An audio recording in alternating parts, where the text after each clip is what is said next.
Eu chamo-me Laurindo José Valério Grenha, sou proprietário desta loja, que já tem 31 anos. Eu morava no Escoral, que é uma vila aqui próxima, e gostava muito de cinema. E como trabalhava de noite, e então não havia muitos filmes, e eu pensei, andei a contar quantos VHS na altura havia, e juntei-me com um senhor, meu amigo, e formámos um clube de vídeo. Isto é um clube de vídeo, um dos últimos de Portugal que fomos encontrar em Montemoro Novo, no Alentejo. É um sobrevivente de uma era que já passou. O cheiro a plástico, a papel e a borracha é inconfundível. O primeiro filme que eu comprei foi o Exterminador, que me custou, na altura, 18 contos. Aqui, no meio de prateleiras recheadas de filmes e séries, o tempo parece ter parado. As capas dos DVDs são como janelas para um passado distante. Quando escolher um filme para ver em casa era uma experiência muito diferente. A diferença de hoje em dia é grande. Na altura, nós hoje, que é sábado, se calhar tinha, na altura aqui, 20, 30 clientes a entrar e a sair e a alugar 4, 5 filmes por dia. Tinha um senhor que vinha cá, se vinham 20 filmes novos, eu levava 20 filmes novos nesse dia. E tinha muitos clientes que vinham todos os dias a alugar filmes, todos os dias alugavam um filme. Eu às vezes tinha que, vinham 10, 12 filmes e alguns dias tinha que tentar entrar um filme para que naquele dia tivesse um filme para aquele cliente, porque eu todos os dias via filmes. Clubes de vídeo como este foram um fenómeno cultural que dominou o entretenimento doméstico durante décadas e estão na origem da paixão pelo cinema de muitos dos que cresceram nos anos 80 e 90. Mas como nasceram os clubes de vídeo?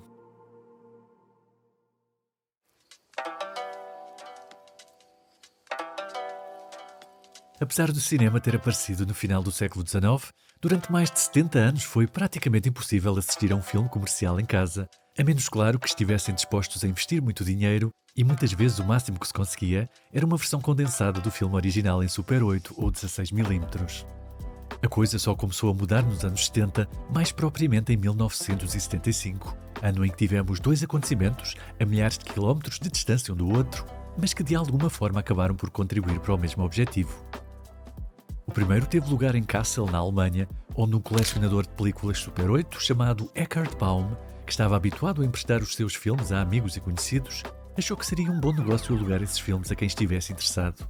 E no verão desse ano, abriu a primeira loja de aluguer de filmes da história e que ainda hoje, em 2023, se encontra em funcionamento.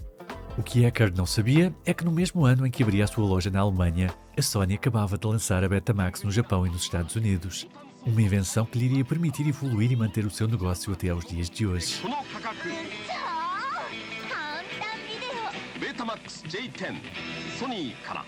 A Betamax era um formato que permitia que todos pudessem gravar a emissão do seu televisor numa pequena cassete de vídeo e reproduzi-la sempre que quisessem no mesmo aparelho.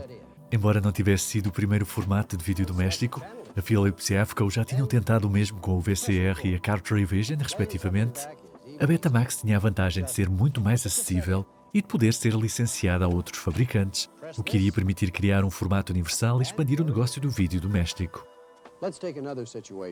No entanto, essa vantagem durou pouco, uma vez que no ano seguinte, em 1976, chegou ao mercado o seu principal concorrente, o VHS, da JVC, que prometia essencialmente o mesmo e que com a Betamax protagonizou uma das mais famosas rivalidades da indústria, que ficou conhecida como a Guerra dos Formatos. Num primeiro momento, os estúdios e os canais de televisão nos Estados Unidos não acharam muita piada ao facto de qualquer pessoa poder gravar filmes e séries em casa. E a Disney e a Universal chegaram mesmo a processar a Sony por possível violação de direitos de autor.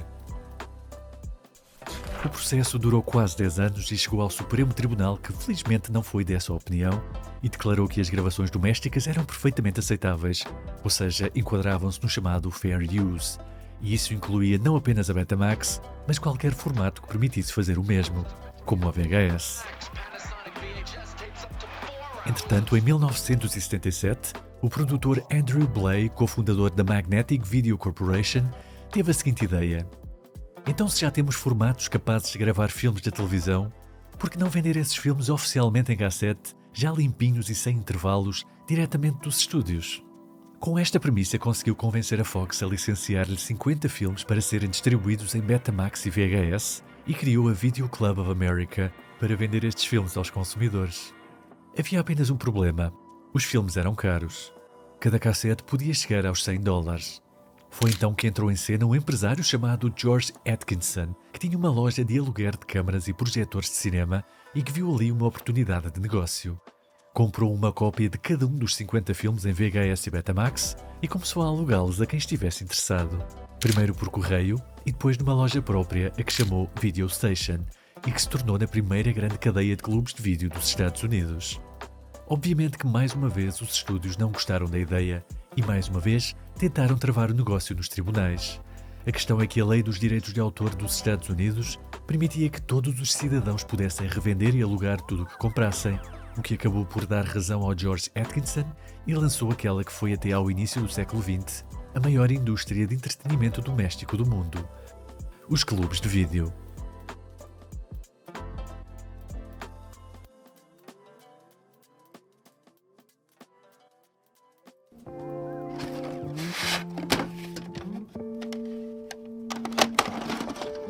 Nos anos seguintes, e apesar da Betamax ser a opção tecnologicamente superior, a guerra dos formatos foi ganha pela VHS, que se consolidou como o formato doméstico universal até à chegada do DVD em 1996. This is DVD. Uns anos depois apareceu o Blu-ray, que trouxe a alta definição, mas infelizmente já sabemos o final desta história.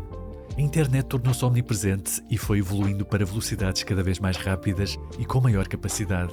E os filmes, que entretanto tinham dado o salto para o digital, já podiam ser transmitidos facilmente online e on demand, quer fosse através de clubes de vídeo digitais ou serviços de streaming, ou pirataria. Já ninguém precisava de sair de casa para alugar um filme. Os clubes de vídeo ficaram obsoletos e, pouco a pouco, a grande maioria acabou por desaparecer, e os poucos que resistem têm de se debater diariamente com o desaparecimento progressivo dos formatos físicos. Porque eu ainda continuava a alugar e agora não alugo filmes porque não há títulos. Porque se houvesse títulos eu ainda alugava. Porque chegou aqui um cliente, até qual é as últimas novidades? E eu mostro a prateleira das novidades, que há a entrada, e há este, há outro, e não há mais nada. Ainda vendo muitos VHS. Posso dizer que tive aqui um senhor que é de Sesimbra, que me comprou, na altura, 12 ou 13 filmes de VHS, porque é colecionador e queria filmes de terror. Já cá teve 2 vezes na minha loja. E muitos perguntam, e na net, no Facebook, no Instagram, às vezes não é fácil responder a todos, porque também tenho um trabalho que tenho que fazer e às vezes não é fácil tentar responder logo, mas tenho. Se os clubes de vídeo estão condenados à extinção ou se vão ganhar uma nova vida à conta dos colecionadores e da nostalgia, só o tempo dirá. Da minha parte, só me resta recordar e rebobinar depois de ver. O grande benefício é o prazer, o gosto de ler a capa, o prazer de mexer no disco ou na cassete. Não há comparação possível. Não há comparação.